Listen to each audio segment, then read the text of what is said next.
नमस्कार दोस्तों, आप सभी का स्वागत है आपके YouTube channel study with Ravi पर।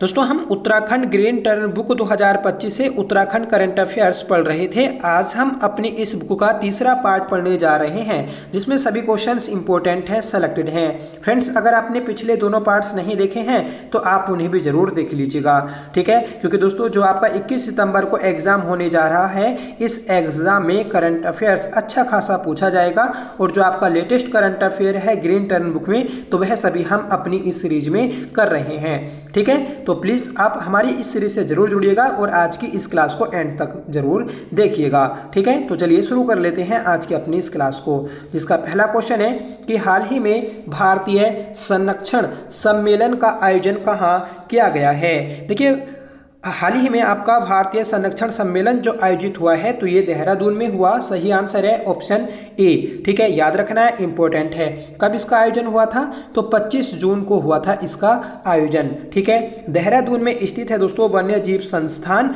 यहाँ पर ही इसका आयोजन किया गया था। और इस आयोजन में जो मुख्य अतिथि रहे, तो वह दोस्तों आपके पर्यावरण, वन और जलवायु परिवर्तन मंत्रालय के मंत्री रहे, जिनका नाम है दोस्तों भूपेंद्र यादव, ठीक है। तो याद रखना है, इंपॉर्टेंट है।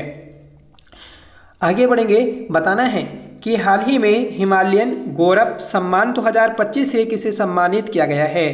देखिए, सबसे पहले तो आपको यही डिफरेंस याद रखना है कि उत्तराखंड गौरव सम्मान और हिमालयन गौरव सम्मान दोनों अलग अलग हैं। जो हिमालयन गौरव सम्मान है, तो वह दोस्तों प्रोफेसर राजेंद्र सिंह नेगी और डॉक्टर DK राणा और प्रोफेसर अजीत कुमार नेगी को दिया गया है। सही आंसर हो जाएगा ऑप्शन डी, उपयुक्त सभी। और जो आपका उत्तराखंड गौरव सम्मान है, तो वह 5 व्यक्तियों को दिया गया है। आगे हम उसे भी पढ़ लेंगे। अगला प्रश्न है कि राज्य में कहाँ अंतर्राष्ट्रीय स्तर का राफ्टिंग सेंटर बनाया गया है। देखिए, राज्य में अंतर्राष्ट्रीय स्तर का जो राफ्टिंग सेंटर बनाया गया है, तो ये ऋषिकेश में बनाया गया। सही आंसर है ऑप्शन ए, ठीक है। याद रखना है, इंपॉर्टेंट है। इसका जो उद्घाटन किया, तो वह दोस्तों वर्तमान में जो उत्तराखंड के मुख्य सचिव हैं आनंदवर्धन, तो उन्होंने किया है, ठीक है। याद रखना है, महत्वपूर्ण है। ये जो आपका राफ्टिंग सेंटर है, यह है आपका गंगा कॉरिडोर परियोजना के तहत बनाया गया है। अगला प्रश्न है कि हाल ही में किस राज्य में AI मिशन के तहत सेंटर ऑफ एक्सीलेंस बनकर तैयार हुआ है। देखिए, AI मिशन के तहत सेंटर ऑफ एक्सीलेंस बनकर जो तैयार हुआ, तो ये उत्तराखंड में हुआ है। सही आंसर रहेगा ऑप्शन ए, ठीक है। याद रखना है, महत्वपूर्ण है। अगला प्रश्न है कि राज्य का पहला साइंस रेडियो स्टेशन कहाँ बनकर तैयार हुआ। तो देखिए, राज्य का पहला साइंस रेडियो स्टेशन जो बनकर तैयार हुआ है, तो यह देहरादून में हुआ है। सही आंसर है ऑप्शन डी, ठीक है। देखिए, देहरादून में स्थित है आपका उत्तराखंड राज्य विज्ञान एवं प्रौद्योगिकी परिषद, यूकास्ट, ठीक है। तो यहीं पर दोस्तों ये कम्युनिटी रेडियो स्टेशन बनकर तैयार हुआ है, ठीक है, जो कि साइंस कम्युनिटी रेडियो स्टेशन है, ठीक है। इसका जो दोस्तों मेगा हर्ट्ज है, तो वह आपका है 88.8 मेगा हर्ट्ज, ठीक है। जिससे दोस्तों देश प्रदेश के वैज्ञानिक सीधे रूबरू होंगे। यह स्टेशन विज्ञान को आम जनता से जोड़ने और जागरूकता फैलाने का एक महत्वपूर्ण माध्यम बनेगा, ठीक है। याद रखना है। इससे दोस्तों आपकी मौसम की जानकारी भी आम जनता तक पहुंचाई जाएंगी। अगला प्रश्न है कि उत्तराखंड के किस स्थान पर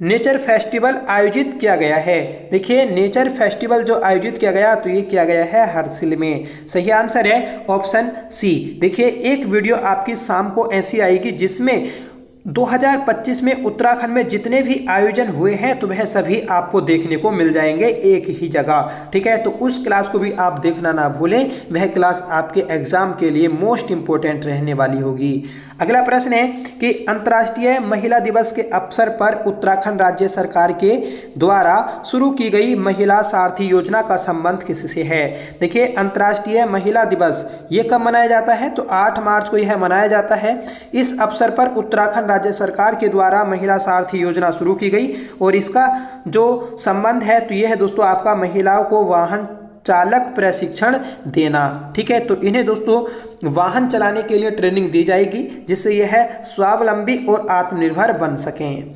अगला प्रश्न है कि इंद्रमणि वडोनी सम्मान 2025 का तीसरा संस्करण किसे प्रदान किया गया है। देखिए, इंद्रमणि वडोनी सम्मान 2025 का तीसरा संस्करण जो दिया गया, तो ये दिया गया है विजय जड़धारी जी को। सही आंसर रहेगा ऑप्शन सी। ठीक है, महत्वपूर्ण प्रश्न है, याद रखना है। देखिए, हमने उत्तराखंड के 2025 में जितने भी पुरस्कार वितरित किए गए हैं, तो वह सभी एक ही जगह कर लिए हैं। अगर आपने उत्तराखंड के पुरस्कारों वाली क्लास नहीं देखी है तो उसे भी आप जरूर देख लें। ठीक है, बात करेंगे हम इंद्रमणि वडोनी सम्मान की, तो 2025 में इसका तीसरा संस्करण वितरित किया गया और ये जो पुरस्कार दिया गया, तो ये दोस्तों बीच बचाओ आंदोलन के अग्रदूत विजय जड़धारी जी को दिया गया। ठीक है, यह सम्मान दोस्तों इंद्रमणि वडोनी जी की पुण्यतिथि पर 18 अगस्त 2025 को देहरादून में आयोजित एक भव्य समारोह में प्रदान किया गया है। ठीक है, और पहली बार दोस्तों इंद्रमणि वडोनी सम्मान 2023 में शिवाजिनी जी को प्रदान किया गया था। 2024 में दूसरी बार यह सम्मान ये नरेंद्र सिंह नेगी जी को दिया गया था, याद रखना है। अगला प्रश्न है कि 7वें खेलो इंडिया यूथ गेम 2025 में उत्तराखंड ने कितने मेडल जीते। देखिए, 7वां जो खेलो इंडिया यूथ गेम्स हुआ, तो ये दोस्तों इसमें उत्तराखंड ने 11 पदक जीते। सही आंसर है ऑप्शन बी। ठीक है, इसका आयोजन 4 मई से 15 मई 2025 को पटना बिहार में किया गया और इस बार दोस्तों इसका 7वां संस्करण था। इसका शुभांकर था गज सिम्हा। ठीक है, और इसमें कुल पदक मतलब इसमें जो कुल खेल थे तो वह आपके 26 थे और एक प्रदर्शनी खेल था। ठीक है, उत्तराखंड ने अब जो पदकों में स्थान प्राप्त किया तो वह दोस्तों 20वां स्थान है, याद रखिएगा, और 11 पदक जीते थे। अगला प्रश्न है कि प्रोजेक्ट एलिफेंट की 21वीं स्टीयरिंग कमेटी मीटिंग 26 जून 2025 को किस स्थान पर आयोजित की गई। तो ये की गई है दोस्तों देहरादून में। ठीक है, याद रखना है कि प्रोजेक्ट एलिफेंट की 21वीं स्टीयरिंग कमेटी मीटिंग 2025 में देहरादून में आयोजित की गई 26 जून को। ठीक है, याद रखना है। और देहरादून में भी इसका आयोजन इंदिरा गांधी राष्ट्रीय वन अकेडमी में किया गया। इंदिरा गांधी राष्ट्रीय वन अकेडमी जो बनी ये 1938 में बनी थी। ठीक है, बाद में जब ये बनी थी तो इसका नाम दोस्तों राष्ट्रीय वन अकेडमी था। बाद में 1987 में इसका नाम इंदिरा गांधी राष्ट्रीय वन अकेडमी कर दिया गया। ठीक है, और दोस्तों इस आयोजन में केंद्रीय पर्यावरण वन एवं जलवायु परिवर्तन मंत्री श्री भूपेंद्र यादव ने प्रतिभाग किया था। अगला प्रश्न है कि प्रधानमंत्री मातृत्व वंदना योजना में प्रदेश में पहला स्थान निम्न में से किसका है। तो पहला स्थान है दोस्तों पौड़ी का। सही आंसर है ऑप्शन बी। अगला प्रश्न है कि उत्तराखंड के किस जनपद में नक्षत्र भवन बनाने की घोषणा की गई। देखिए, उत्तराखंड में नक्षत्र भवन बनाने की जो घोषणा की गई है तो ये की गई दोस्तों आपकी पिथौरागढ़ में। सही आंसर हो जाएगा ऑप्शन डी। ठीक है, और नक्षत्र भवन यहाँ पर हो गया। और अगर आपसे पूछा जाए कि नक्षत्रशाला कहाँ पर बनेगी तो ये पौड़ी में बनने वाली है। ठीक है,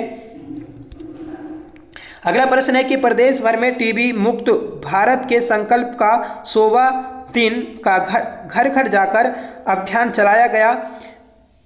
इसमें प्रदेश भर में कौन सा जिला पहले स्थान पर रहा। देखिए, टीबी मुक्त भारत के संकल्प को सुचारू रूप से चलाने के लिए या फिर इसे दोस्तों अपने टारगेट पर पहुंचाने के लिए 100 दिन का एक चैलेंज था, जिसमें घर घर जाकर लोगों के मध्य जागरूकता से संबंधित अभियान चलाया गया। ठीक है, तो इसमें प्रदेश भर में पहला स्थान जो है तो वह आपका चंपावत का है। सही आंसर है ऑप्शन ए। और दूसरा स्थान देहरादून का और तीसरा स्थान है दोस्तों रुद्रप्रयाग का। अगला प्रश्न है कि उत्तराखंड सरकार द्वारा हाल ही में दवाओं के सुरक्षित निस्तारण हेतु कौन सी प्रणाली लागू की गई। तो ये की गई है दोस्तों हरित स्वास्थ्य प्रणाली। सही आंसर है ऑप्शन सी। ठीक है, तो दवाओं के सुरक्षित निस्तारण हेतु ये प्रणाली आपकी लागू की गई है।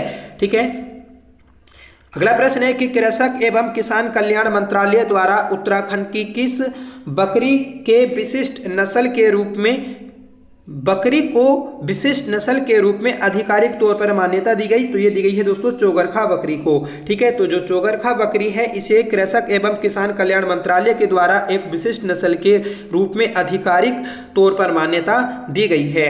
नेक्स्ट क्वेश्चन है कि उत्तराखंड में उधम सिंह नगर जिले में पहला कचरा कैफे कहाँ बनाया गया? तो देखिए उधम सिंह नगर का पहला कचरा कैफे जो बनाया गया है तो ये आपका रुद्रपुर में बनाया गया। सही आंसर है ऑप्शन सी। अगला प्रश्न है कि उत्तराखंड सरकार की जल सखी योजना का मुख्य उद्देश्य क्या है? देखिए जल सखी योजना, ये योजना आपका ग्रामीण महिलाओं को सशक्त बनाना और जल प्रबंधन में शामिल करना से संबंधित है। ठीक है, तो ऑप्शन बी आपका करेक्ट हो जाएगा। उत्तराखंड सरकार ग्रामीण महिलाओं को सशक्त बनाने के लिए जल सखी योजना शुरू कर रही है। जल सखी योजना के अंतर्गत ग्रामीण क्षेत्रों में पेय आपूर्ति और बिलिंग का काम महिला स्वयं सहायता समूहों को सौंपा जाएगा। अगला प्रश्न है कि हाल ही में गढ़वाल में ऑपरेशन लगाम किस उद्देश्य से शुरू किया गया? देखिए ऑपरेशन लगाम जो शुरू किया गया है तो ये आपका हुड़दंगियों पर नियंत्रण और नदियों किनारे शराब पीने तथा रेस ड्राइविंग रोकने के लिए शुरू किया गया है। तो ऑप्शन सी आपका करेक्ट हो जाएगा, याद रखना है ऑपरेशन लगाम। नेक्स्ट क्वेश्चन है कि कुमाऊनी कवयित्री देवकी मेहरा को हाल ही में कौन सा साहित्यिक सम्मान प्रदान किया गया? देखिए देवकी मेहरा को मथुरा दत्त मठपाल स्मृति साहित्य सम्मान से सम्मानित किया गया। सही आंसर है ऑप्शन ए। इनकी दोस्तों एक पत्रिका है दुधबोली पत्रिका जो कि कुमाऊनी पत्रिका है, याद रखिएगा मथुरा दत्त मठपाल की। ठीक है, और इस बार दोस्तों इनकी स्मृति में देवकी मेहरा को सम्मानित किया गया है। ठीक है, याद रखना है। और ये दोस्तों चौथा पुरस्कार था जो इन्हें दिया गया है। देवकी मेहरा, तो ये देवकी मेहरा ये कुमाऊनी भाषा साहित्य में योगदान देने वाले साहित्यकारों में से एक है। ठीक है, और ये जो पुरस्कार है ये दोस्तों साहित्यकारों को दिया जाता है। एक कार्यक्रम था दोस्तों, ठीक है, और उस कार्यक्रम में दुधबोली पत्रिका के जुलाई से सितंबर 2025 का अंक का भी विमोचन किया गया। ठीक है, और अब जो दोस्तों दुधबोली पत्रिका है इसके जो संपादक या कवि हैं तो वह दोस्तों गोपाल दत्त भट्ट हैं। ठीक है, अगला प्रश्न रहेगा, बताना है कि मुख्यमंत्री सौर स्वरोजगार योजना से जुड़ी महिलाओं को क्या नाम दिया गया है? देखिए सौर स्वरोजगार योजना से जुड़ी जो महिलाएं हैं तो उन्हें सौर सखी नाम दिया गया। सही आंसर है ऑप्शन सी। ठीक है, तो ये थी दोस्तों आज की हमारी क्लास, याद रखना है आपको। ठीक है, इसमें देखिए और भी आपके कुछ फैक्ट्स हैं कि उत्तराखंड सरकार की मुख्यमंत्री सौर स्वरोजगार योजना से जुड़ी महिलाओं को सौर सखी नाम दिया गया। इस योजना के तहत राज्य में अब तक 250 मेगावाट सौर ऊर्जा उत्पादन का लक्ष्य पूरा किया जा चुका है। वर्ष 2027 तक 2500 मेगावाट सौर ऊर्जा हासिल करने का लक्ष्य रखा गया है। ठीक है, तो याद रखना है। अगला प्रश्न है और ये दोस्तों आपका होमवर्क है कि उत्तराखंड गौरव सम्मान 2024 किसे प्रदान किया गया? ठीक है, तो इसका आंसर आप कमेंट करके बताइएगा और आपको ये भी बताना है कि आपको ये क्लास कैसी लगी। आई होप ये क्लास आपको पसंद आई होगी। छोटी सी क्लास है दोस्तों और इस छोटी छोटी क्लास के माध्यम से ही हम आपका पूरा green turn current affair complete करा देंगे। ये आप मुझ पर भरोसा करिएगा। ठीक है, मैं आपको गारंटी देता हूं कि अगर आप हमारे डेली क्लासेस देखते हैं तो आपका एग्जाम में एक भी प्रश्न नहीं छूटेगा। ठीक है, हम दोस्तों नेशनल करंट अफेयर्स भी कर रहे हैं जिसकी हमने 2 क्लासें कर ली हैं और 2 क्लासों के माध्यम से 200 प्रश्नों को किया है। अगर आपने वह क्लासेस नहीं देखी हैं तो आप उन्हें जरूर देख लीजिएगा। ठीक है, तो चलिए मिलते हैं नेक्स्ट वीडियो के साथ, तब तक के लिए bye. Thank you so much for watching. जय हिंद।